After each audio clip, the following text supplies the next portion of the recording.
এদিকে শোনো মা, এটি মনির বড় দিদি। তখন মনি ছিল ছোট্ট পুচকে। এটাকে একটু দেখো তো, এটাকে, এটা দিদি, অরিন দিদি। আর ওইটাকে এটাকে, এই বেবিটাকে। হ্যাঁ, ওই যে বেবি। আর আর দিদি কি করে, দিদি কি করে, মুছাই দিচ্ছে বেবির মুখ। বেবি ডাক দাও তো।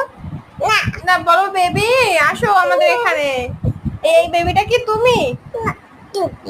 তুমি তুমি মানে বলো আমি আমি এই বেবিটা কে?